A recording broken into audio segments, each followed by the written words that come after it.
शांत हो जाइए। और आपको किसने कहा कि आपकी आई नहीं है? आपने ही कहा था ना कि आपकी आई ऊपर आसमान में जाकर एक तारा बनके आपको देख रही है, और वो आपको ऐसे रोते हुए देखकर उन्हें अच्छा लगेगा क्या? सही कह रहे हो तुम। सही कह रही हूँ ना? तो बस अब रोना बंद कर दीजिए, बस। और बधाई हो बैरिस्टर साहब। बैरिस्टर बना नहीं हूं अब तक। लेकिन मेरे लिए तो बन चुके हैं ना।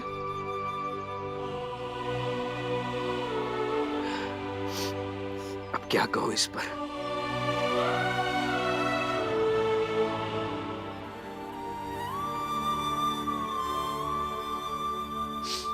चलो, अस्पताल जाना है पंडित जी की बेटी को देखने।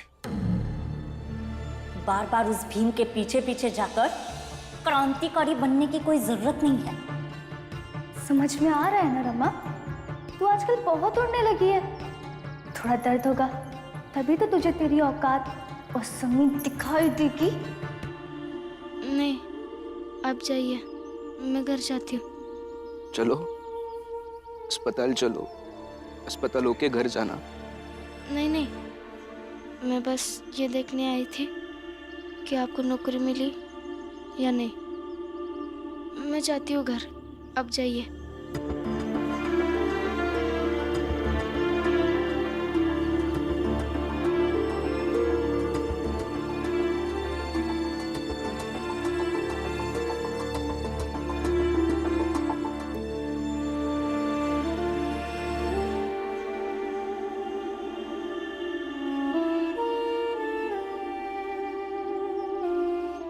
बुआ, फुलिया काकी ने सही कहा। ये सोने की चैन पाकर भी शांत नहीं होंगे। कल फिर हमें किसी और चीज के लिए डराएंगे। जीवन बस डरते और लड़ते ही बीत जाएगा। बुआ, हम औरतें इसीलिए डरती है ना कि अगर हमारे पति हमें छोड़कर चले जाएंगे तो हमारा जीवन कैसे चलेगा। तो मैं बस इसलिए सोच रही थी कि मैं भी कोई नौकरी ढूंढूं। बाबा आई ने मुझे भी तो पढ़ाया था ना। एक बार 2 पैसे कमाने लायक हो जाऊंगी तो चीजें शायद अपने आप ठीक हो जाएं। ऐसे इनकी हिम्मत भी नहीं होगी ऐसे आकर हमारी बेइज्जती करने की। सही कह रही है, लेकिन तुझे नौकरी देगा कौन? भैया, भीम, आनंद, उनको मुश्किल से नौकरी मिली है, तुझे कहां से मिलेगी? और भूल गई तू एक औरत भी है। आप सही कह रही है बुआ, और कुछ तो सोचना होगा ना।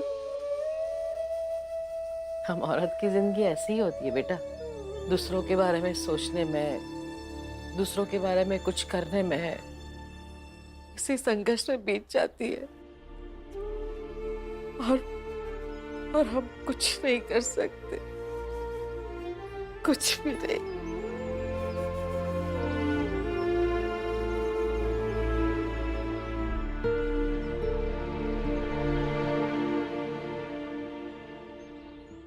आप लोगों ने रमा को कहीं देखा क्या? क्यों, क्या हुआ? होगा क्या, अब घर की छोटी बहू नहीं मिल रही है तो घर की बड़ी बहू का तो कर्तव्य है ना उसे ढूंढना। लक्ष्मी, अगर ऐसा ही कर्तव्य मुझे समझ में आता तो मैं तेरा और जीजाबाई का घर के बाहर जाना मुश्किल कर देती। भीम के पीछे सबका पड़ना कम है जब रमा के पीछे पड़ गए हो?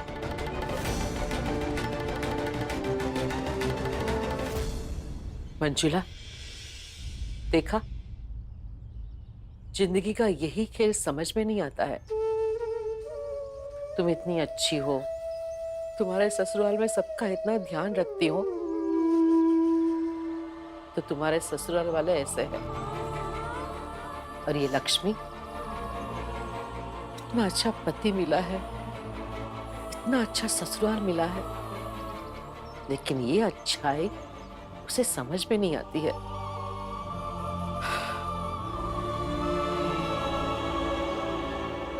अंजुला, आज भीमा बाई की बहुत याद आ रही है। वो भी ऐसे ही मेरे बाल में तेल लगाकर मेरे बाल बनाया करती थी।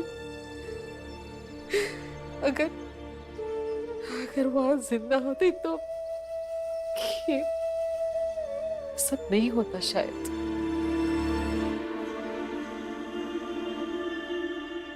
आई, ये रमा कहीं दिखाई नहीं दे रही है। गई होगी फिर से उस भीम के पीछे।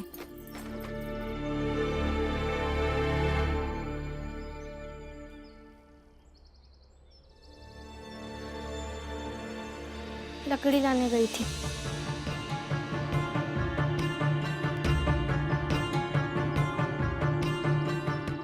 रमा,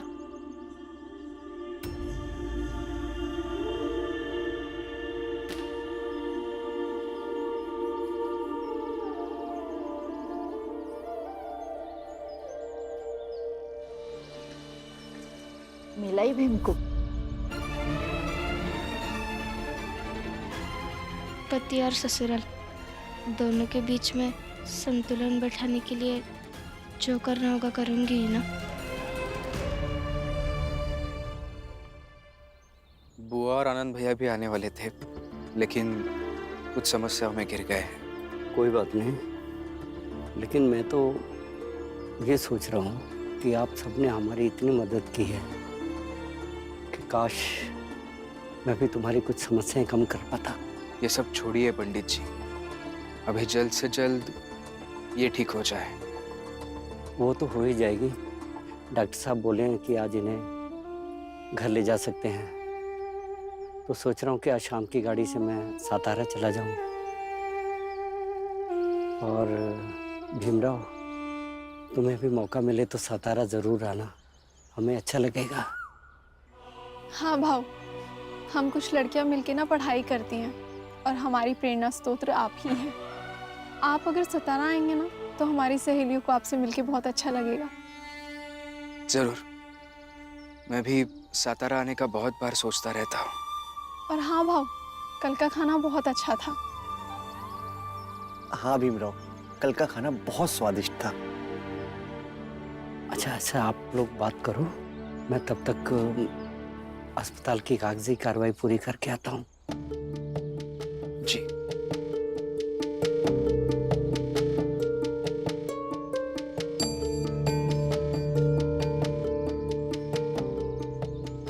भीमराव, मुझे तुमसे कुछ बातें करनी थी। कहिए ना काका। उधर चलते हैं ना, आओ।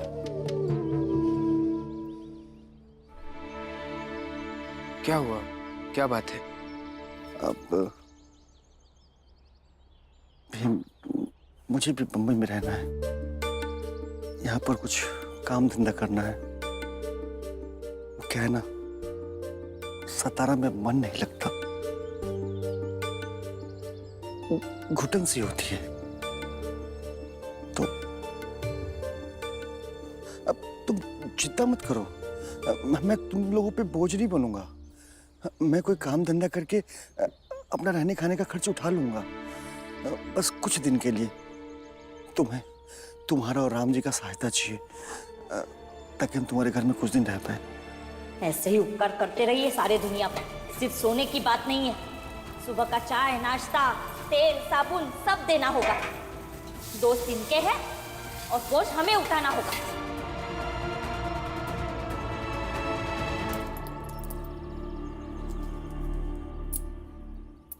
पूरे हैं पैसे?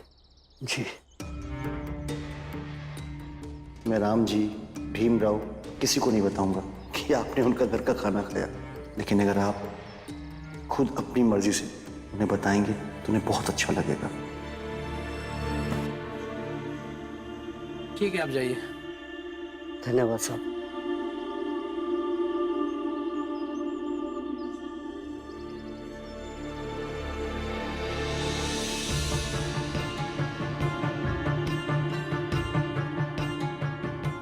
नहीं, मैं राम जी और भीमराव से नहीं कह सकता कि मैंने तुम्हारे घर का खाना खाया है। कभी नहीं कह सकता। अरे दोपहर से लेकर शाम हो गई है, घर का दामाद बाहर बैठा है पर कोई खाना लेकर नहीं आया है? अरे दोपहर का खाना यहाँ बनता भी है या नहीं? क्या पानी पे ही जिंदा हो सबके सब? अरे खाने के साथ साथ शर्म लाज भी खत्म हो गई है तो बता दो। आपकी तो किस्मत ही खराब है ना? अरे ससुराल वाले ना पूछे ना सही, कम से कम पत्नी को तो पूछना चाहिए खाने के लिए। हा? और पत्नी की बात समझा कौन रहा है, जिसकी खुद की पत्नी आग लगाकर मर गई थी? कम बोलो मंजुला, बदहजमी हो जाएगी। क्यों कम बोले? क्यों? मंजुला दीदी झूठ थोड़ी बोल रही है। और सब लोग तो यही कहते हैं कि आपसे तंग आके आपकी खुद की बेबी ने खुद को आग लगा ली। गलत है, सब अफवाह है, कुछ भी गलत वाला का मुझे नहीं पता, लेकिन आप कुछ देर के लिए शांत रहेंगे ना तो अच्छा रहेगा। ये लीजिए, खाना खा लीजिए।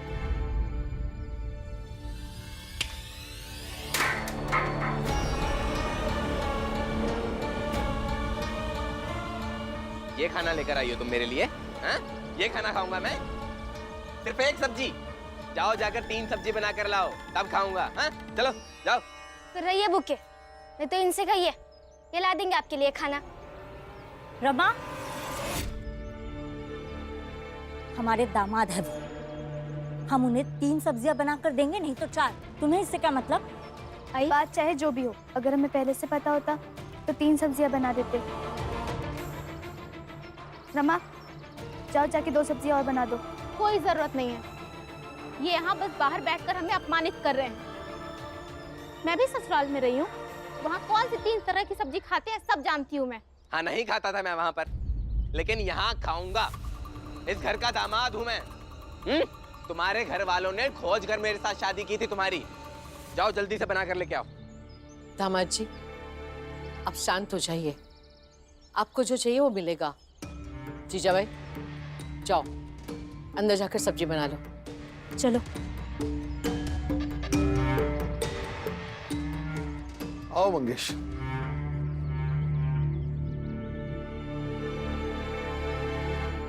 तो ये है हमारी चाल। मंगेश, कैसी हैं आप? कैसा है? हम सब वही रहते हैं इस घर में। ये आनंद की पत्नी लक्ष्मी, रमा को तो आप जानते ही हो। और इसे पहचाना कौन है? ये मंजुला। कितनी बड़ी हो गई है तू, पहचान भी नहीं आ रही। और ये सब हमारे चाल वाले। ये है मंगेश, हम सातारा में साथ रहते थे, अब बंबई का सातारा यही है।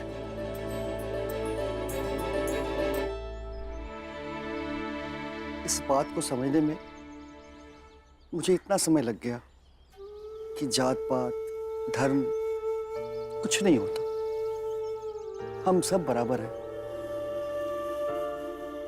राम जी और इनके परिवार को हम सतारा में बहुत परेशान करते थे, लेकिन नसीब का खेल देखिए, आज मुझे इनके घर में रहना पड़ रहा है।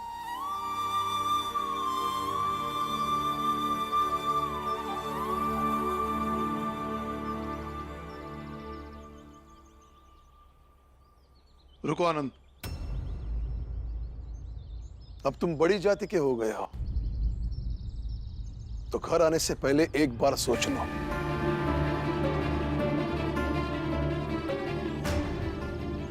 कि तुम हमारे जैसे अस्पृश्य जाति के लोगों के बीच रह पाओगे या नहीं।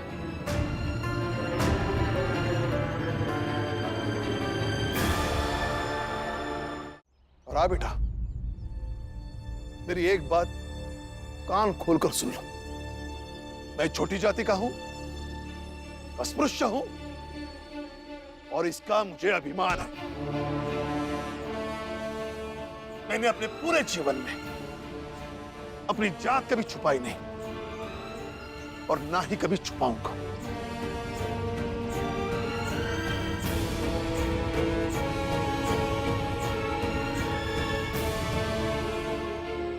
क्या हुआ है बाबा? पूछ लो अपने भाई से।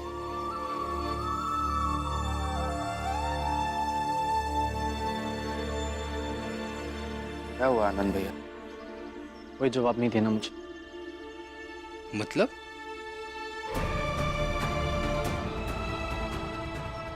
और बाबा, अब जिस विषय में बात कर रहे हैं वो मेरी मजबूरी थी।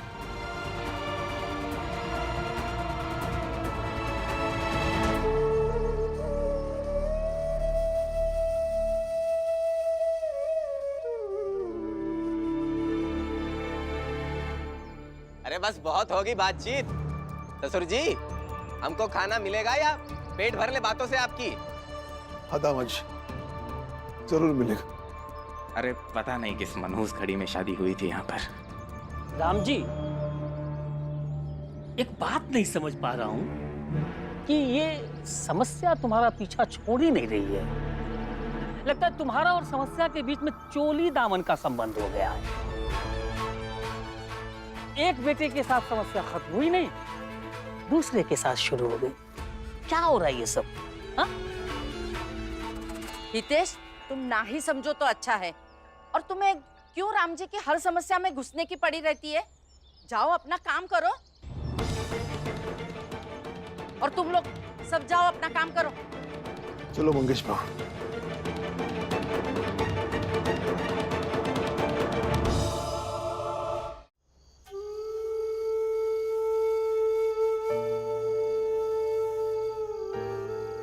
अब तो बताएंगे कि क्या हुआ है। दोपहर से आप कुछ नहीं बता रहे हैं। मैं बार बार पूछ रहा हूँ आपसे। कुछ नहीं हुआ, तू काम कर अपना। ऐसे कैसे अपना काम करूं मैं?